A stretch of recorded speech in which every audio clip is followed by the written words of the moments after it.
আসসালামু আলাইকুম। বাংলাদেশ বেতার, গোপালগঞ্জ। খবর পড়ছি ফাল্গুনী ইশরাত আখি।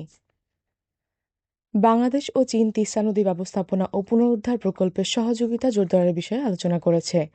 গতকাল বেইজিংয়ে দুই দেশের পররাষ্ট্রমন্ত্রীর মধ্যে দ্বিপক্ষীয় বৈঠকে এ বিষয়ে গুরুত্ব দেওয়া হয়। বৈঠকে বাংলাদেশ তিস্তা প্রকল্পে চীনের সম্পৃক্ততা ও সহায়তা চায় এবং দুই দেশ কৌশলগত অংশীদারিত্ব আরও শক্তিশালী করার প্রতিশ্রুতি পুনর্ব্যক্ত করে। এ সময় বাণিজ্য, বিনিয়োগ, পানি সম্পদ, স্বাস্থ্য ও ডিজিটাল অর্থনীতি সহ বিভিন্ন খাতে সহযোগিতা বাড়ানোর বিষয়ে একমত হয় উভয় পক্ষ।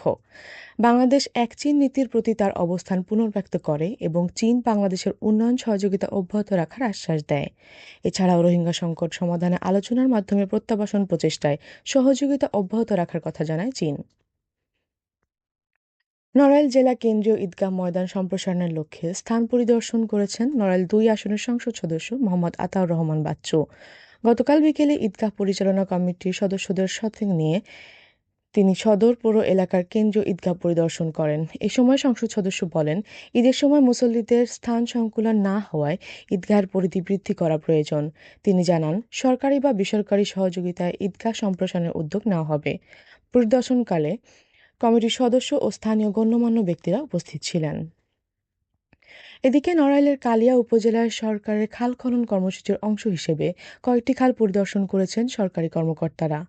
গতকাল বিকেলে উপজেলা নির্বাহী কর্মকর্তা মোহাম্মদ জিন্নাতুল ইসলাম ও সহকারী কমিশনার ভূমি শ্রাবণী বিশ্বাস সহ কর্মকর্তারা পেরোলি ইউনিয়নের সুবলের খালসহ বিভিন্ন খাল পরিদর্শন করেন।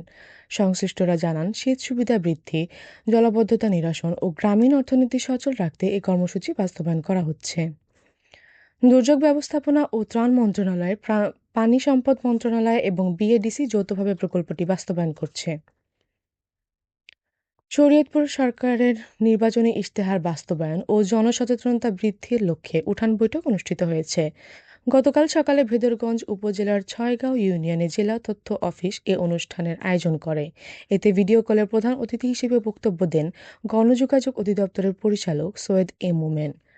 বক্তারা সরকারের বিভিন্ন উন্নয়নমূলক কর্মসূচি, নারীর ক্ষমতায়ন, কৃষি সহায়তা ও খাল খনন কার্যক্রম নিয়ে আলোচনা করেন। এছাড়া হাম ও ডেঙ্গু প্রতিরোধ, মাদক, গুজব, বাল্যবিবাহ এবং সাম্প্রদায়িকতা রোধে সচেতনতা বৃদ্ধির উপর গুরুত্বারোপ করা হয়।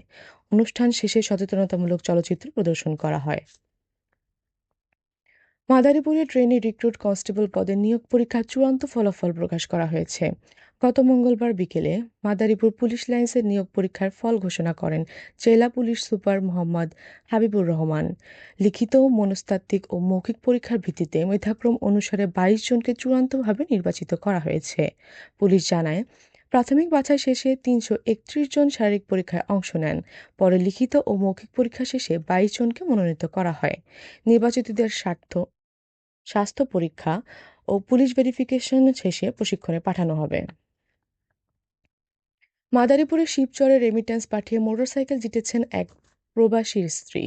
মালয়েশিয়া প্রবাসী মোহাম্মদ মমিনুল শিকদারের স্ত্রী রাবেয়ার অ্যাকাউন্টে ২,৫,০০০ টাকা পাঠালে বাংলাদেশ কৃষি ব্যাংকের রেমিট্যান্স উৎসবের লটারিতে তিনি মেগা পুরস্কার হিসেবে মোটরসাইকেল পান। গতকাল দুপুরে কৃষি ব্যাংকের বাজিতপুর শাখায় আনুষ্ঠানিকভাবে তাকে এই পুরস্কার তুলে দেওয়া হয়। অনুষ্ঠানে ব্যাংকের বিভাগীয় ও আঞ্চলিক কর্মকর্তারা উপস্থিত ছিলেন। ব্যাংক কর্তৃপক্ষ জানায়, নির্ধারিত সময়ে রেমিট্যান্স পাঠানো গ্রাহকদের মধ্য থেকে লটারির মাধ্যমে বিজয়ী নির্বাচন করা হয়েছে। শরীয়তপুর সদর উপজেলায় ভোক্তা অধিকার সংরক্ষণ অধিদপ্তর অভিযান চালিয়ে ২ প্রতিষ্ঠানকে জরিমানা করা হয়েছে। গতকাল সকালে পালংবাজার এলাকায় জাতীয় ভোক্তা অধিকার সংরক্ষণ অধিদপ্তর এই অভিযান পরিচালনা করে। অভিযানকালে মূল্য তালিকা প্রদর্শন না করা এবং অবৈধভাবে পণ্য উৎপাদন ও প্রক্রিয়াজাত করার দায়ে প্রতিষ্ঠান দুটিকে মোট ৮,০০০ টাকা জরিমানা করা হয়। অভিযানে নেতৃত্ব দেন সহকারী পরিচালক জান্নাতুল ফেরদৌস। কর্মকর্তারা জানান, ভোক্তার অধিকার রক্ষায় এ ধরনের অভিযান অব্যাহত থাকবে। মাদারীপুরের কালকিনি উপজেলার আলোচিত আসামি ফয়সাল তালুকদারকে গ্রেফতার করেছে পুলিশ। গতকাল ঢাকায় কাফরুল এলাকা থেকে তাকে গ্রেফতার করা হয়। বিষয়টি নিশ্চিত করেছেন মাদারীপুর জেলা police super Mohammad Habibur Rahman. Police জানায়, হত্যা, ধর্ষণ, চুরি, ছিনতাই, ডাকাতি ও চাঁদাবাজি সহ বিভিন্ন অভিযোগে তার বিরুদ্ধে ১৭টি মামলা রয়েছে। দীর্ঘদিন আত্মগোপনে থাকার পর গোপন সংবাদের ভিত্তিতে অভিযান চালিয়ে তাকে গ্রেফতার করা হয়। পুলিশ আরও জানায়, তার বিরুদ্ধে থাকা মামলাগুলোর তদন্ত চলমান রয়েছে এবং সহযোগীদের শনাক্ত অভিযান অব্যাহত আছে। সবশেষে আবহাওয়া।